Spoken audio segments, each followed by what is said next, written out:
कहीं ना कहीं बड़े बड़े मठाधीशों के कारण पूरे लगातार भारतीय जनता पार्टी की सरकार के कारण इतनी दूषित हो चुकी है कि हम लड़ाई अंतर तक जड़ तक लड़ते हैं, इसके बावजूद भी किसी प्रकार के परिणाम नहीं मिलते।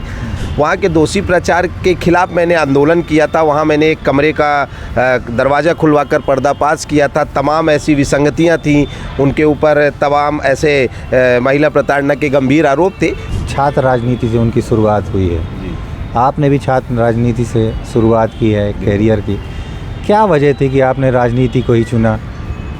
एक ग्लैमर आपको खींच लाया इस ओर कि कोई और सोच थी इसके पीछे? कांग्रेस ही क्यों, भाजपा में भी जा सकते थे, भाजपा से भी राजनीति की शुरुआत कर सकते थे। आपके भी पार्टी के कई नेताओं ने भाजपा का रुख कर लिया।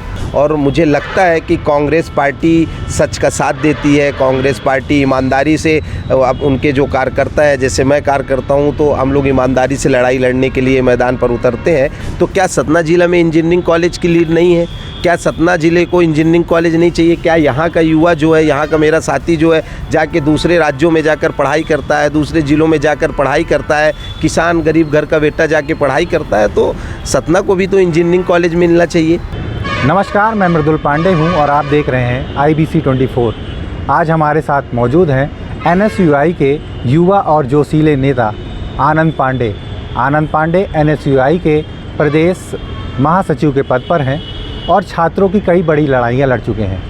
फिर वो कैंपस का कोई समस्या हो या प्रदेश स्तरीय मुद्दा, हर छात्रों के बीच इनकी आवाज़ गूंजती है।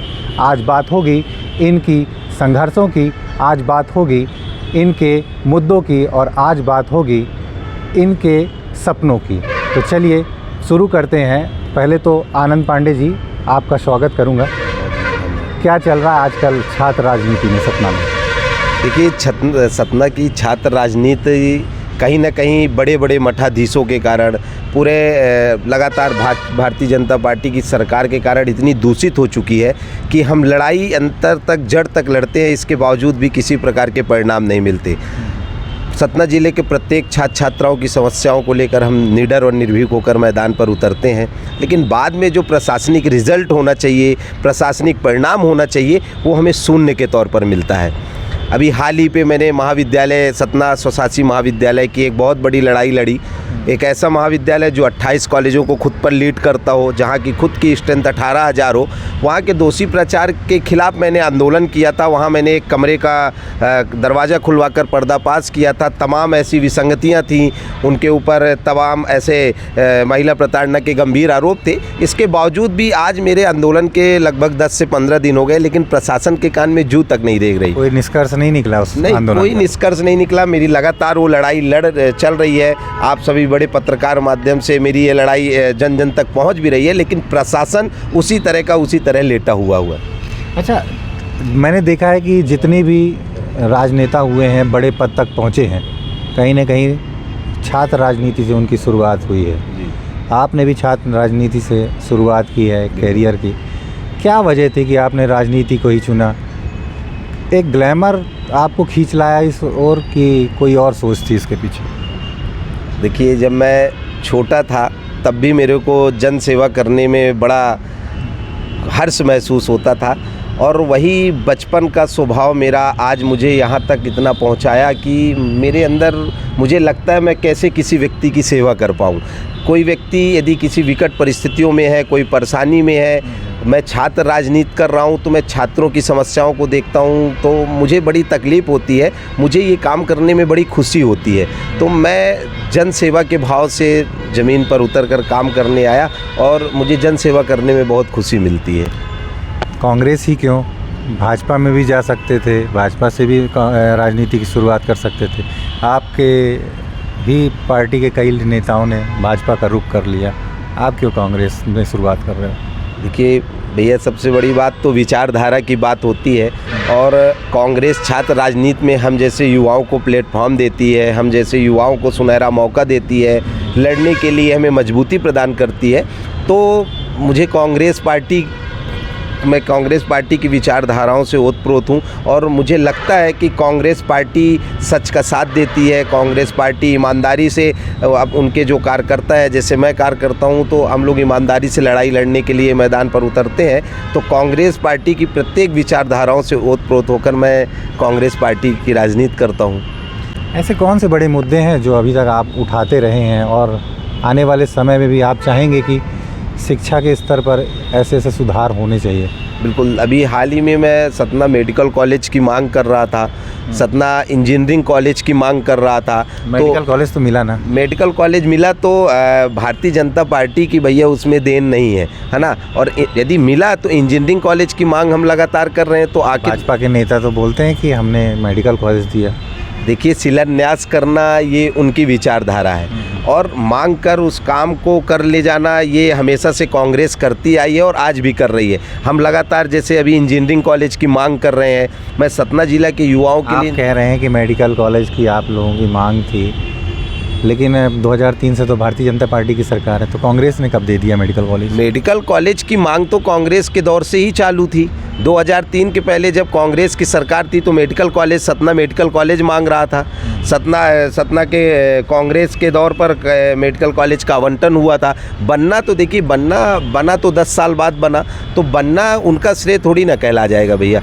तो लगातार कांग्रेस ही मांग करती है। जैसे आज मैं इंजीनियरिंग कॉलेज की मांग कर रहा हूँ, लेकिन यदि भारतीय जनता पार्टी शिक्षा के क्षेत्र को इतना बढ़ावा देना चाहती है तो क्या सतना जिला में इंजीनियरिंग कॉलेज की लीड नहीं है? क्या सतना जिले को इंजीनियरिंग कॉलेज नहीं चाहिए? क्या यहाँ का युवा जो है, यहाँ का मेरा साथी जो है, जाके दूसरे राज्यों में जाकर पढ़ाई करता है, दूसरे ज़िलों में जाकर पढ़ाई करता है, किसान गरीब घर का बेटा जाके पढ़ाई करता है, तो सतना को भी तो इंजीनियरिंग कॉलेज मिलना चाहिए। तो आखिर सतना को इंजीनियरिंग कॉलेज क्यों नहीं मिल रहा? लगातार हम लोग की मांग चल रही है, हम लोग लड़ाई लड़ रहे हैं। इतना तक कि माननीय मुख्यमंत्री जी सतना आए हुए थे तो मैं उनके हेलीपैड तक घुसकर अपनी आवाज़ को रखने गया था, लेकिन प्रशासन, अब सरकार सत्ता उनकी है, हमको रास्ते में ही रोक लिया जाता है, जेल में डाल लिया जाता है। यदि हम कोई शिक्षा के क्षेत्र में या स्वास्थ्य के क्षेत्र में कोई बात करने जाते हैं तो हमको रोक लिया जाता है। पर मेरा तो लक्ष्य है जन सेवा करना, तो मुझे वो रोक रहे हैं, धमका रहे हैं, डरा रहे हैं, इसलिए मुझे प्रभाव नहीं पड़ता। मैं लगातार उनकी मांग को रखता हूं। धमकियों से आप नहीं डरते? नहीं, बिल्कुल नहीं डरता। किस बात के लिए डरूंगा? मैं तो जनता का सेवक हूँ, मेरे साथ जनता है, जिनके दम पर वो खुद विराजमान है। मैं उनकी धमकियों से क्यों डरूंगा? मेरे पास साक्ष्य हैं, मेरे ऊपर मुकदमे पंजीबद्ध हैं। मैं लगातार मांग जब करता हूं तो मुझे प्रशासन द्वारा गिरफ्तार कर लिया जाता है, मेरे तमाम साथियों को गिरफ्तार कर लिया जाता है। छात्र अपनी आवाज़ के लिए मैदान पर उतरते हैं तो लाठियां चलाई जाती हैं, लाठियां बरसाई जाती हैं। और यदि हम लोग कोई आतंकवादी तो है नहीं, हम जनता के सेवक हैं, अपने छात्रों के सेवक हैं। तो हर व्यक्ति यदि निर्भीक होकर रोड पर नहीं उतर पा रहा है, हम उनकी लड़ाई लड़ रहे हैं, तो हमारे ऊपर लाठीचार्ज, हमको जेल ले जाना, हमको गिरफ्तार कर मुकदमा लगाना। तो ये देखिए, भारतीय जनता पार्टी पूरी तरह से तानाशाही में उतारू है। पर हम कांग्रेस के सिपाही हैं, हम कांग्रेस के कार्यकर्ता हैं, NSUI के कार्यकर्ता हैं, तो हमको इन चीज़ों से फ़र्क नहीं पड़ता। हम जनता की सेवा के लिए लगातार ज़मीन में उतर कर काम करते रहेंगे। क्योंकि छात्र राजनीति करते हैं, तो छात्रों की सतना में आप सबसे बड़ी कमियां क्या देखते हैं शिक्षा के स्तर पर? क्या वो मुद्दे हैं जिन्हें पूरा किया जाना चाहिए? देखिए, सबसे प्रथम मुद्दा तो ये है कि हर एक गरीब किसान का बेटा सतना पढ़ने आता है। आज सतना ज़िले में मात्र और मात्र एक ही सरकारी कॉलेज, जिसे हम शासकीय स्वशासी स्नातकोत्तर महाविद्यालय के नाम से जानते हैं, जहाँ पे अभी हमने बेड का खुलासा किया। एक कॉलेज के अलावा क्या सतना ज़िले की इतनी बड़ी आबादी होने के बाद 18,000 की स्ट्रेंथ है, वहाँ लड़कों को बैठने तक की व्यवस्था नहीं है, तो क्या दूसरा कॉलेज नहीं बनना चाहिए था? यदि दूसरा कॉलेज बनाए सरकार तो आज ये व्यवस्था, इतनी शिक्षा का स्तर सतना में नहीं गिरता जाए। यहाँ के भी बच्चे आसानी से पढ़ सकें, आसानी से लड़ सकें, आसानी से अपनी बातों को रखकर देश के भविष्य में अपना साथ दें, देश में सहयोग करें अपना। तो यहाँ शिक्षा का स्तर ही गिराया जा रहा है। प्रथम मुद्दा तो यही कि सबसे बड़ी बात तो यहाँ एक कॉलेज और होना चाहिए, जो अग्रणी महाविद्यालय के लेवल का कॉलेज होना चाहिए। चूँकि सतना ज़िला बहुत व्यापक क्षेत्र है, तो प्रथम बात तो ये है कि यहाँ एक कॉलेज ही होना चाहिए, उस कॉलेज के अलावा। अगर आपको मौका मिलता है राजनीति के जरिए या दूसरे माध्यम के जरिए, तो आप सबसे पहला काम शिक्षा के क्षेत्र पर क्या करेंगे? देखिए, मुझे यदि माई शारदा कामतानाथ की कृपा से जब भी मुझे मौका मिलेगा तो मैं शिक्षा के स्तर को गिरने नहीं दूंगा। कैसे नहीं गिरने दूंगा? सुचारू रूप से शिक्षा व्यवस्था के संपूर्ण साधन संसाधन उपयुक्त मात्रा में उपयोगी होंगे। एक कॉलेज नहीं, 2 कॉलेज, जितनी सतना ज़िले की आबादी को लीड होगी उतने कॉलेज बनवाएंगे। उनकी लड़ाई हम लोग लड़ भी रहे हैं, है ना। और शिक्षा के क्षेत्र में जो प्राध्यापक हैं जो, और जैसे बहुत जगह अखिल भारतीय विद्यार्थी परिषद आज इनकी सत्ता है, तो इनके तमाम भारतीय जनता पार्टी ने अपने लोगों को बैठाया है। जन भागीदारी अध्यक्ष वो अपने काम करने में लगे हैं, प्रचार अपने काम करने में लगे हैं। तो इन सब चीज़ों को देकर शिक्षा को एक सीधा रास्ता दिया जाएगा जिसमें किसी प्रकार के संगठन का कोई दबाव नहीं होगा। जब संगठन का दबाव नहीं होगा तो ऑटोमेटिक शिक्षा का स्तर बढ़ेगा। तो इन सब विचारधाराओं से ओतप्रोत होकर हम ऐसा काम करेंगे जो शिक्षा के क्षेत्र को बढ़ावा देगा। लेकिन इस सपने को पूरा करने के लिए एक मजबूत सरकार की ज़रूरत है, लेकिन वो तो है नहीं। कैसे होगा काम? देखिए, हम लगातार छात्रों के, शहर का युवा समझ रहा है, शहर की जनता समझ रही है कि हमें किस चीज़ की आवश्यकता है, कौन हमारे अधिकारों के लिए लड़ रहा है, कौन आगे बढ़ रहा है। तो यदि वो छात्र और युवा साथी मेरे साथ रहेंगे तो ये भी सरकार भी बन जाएगी और हम भी बन जाएंगे, हमारी आवश्यकता, उनकी आवश्यकताएं भी पूर्ति हो जाएंगी। और मेरा बनना विधायकी सांसदी कोई मेरा लक्ष्य नहीं है भैया, मेरा लक्ष्य है जनता की सेवा करना। और जनता जब मुझे ऐसा कोई अवसर प्रदान करेगी, जनता के सिखाए हुए मार्ग पर मैं चलता रहूँगा। जैसा मेरे युवा साथी मुझे आगे बढ़ाते रहेंगे, जिस ओर मुझे अग्रसर करते रहेंगे, एक राजनीति के क्षेत्र में मैं आगे बढ़ता रहूँगा। निकट भविष्य में, अभी तो खैर छात्र राजनीति, और निकट भविष्य में आपका रुख किस ओर होगा, क्या करना चाहेंगे? देखिए, मैं बता दिया कि मैं अंतिम सांस तक जन सेवा करता रहूँगा। जन सेवा के अलावा और भी तो कुछ सपने होंगे, हर किसी के होते हैं। देखिए, मेरा प्रमुख सपना जन सेवा ही है भैया।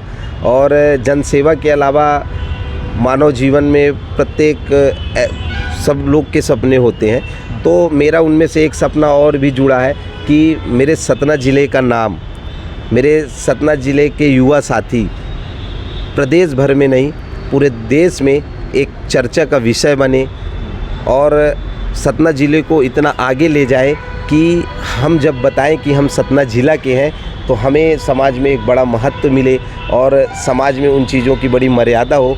तो एक मेरा ये भी लक्ष्य है, तो उस लक्ष्य को भी मैं साकार करूँगा। तो ये थे आनंद पांडे, NSUI के प्रदेश महासचिव, और इनसे हमने बात की और इनका कहना है कि शिक्षा का स्तर सतना में काफ़ी निम्न स्तर पे है, जिसे बढ़ाना इनकी भी प्राथमिकता होगी और उसके लिए ये कई लड़ाइयाँ लड़ रहे हैं और आगे भी इनका संघर्ष जारी रहेगा। मृदुल पांडे, IBC 24 सतना।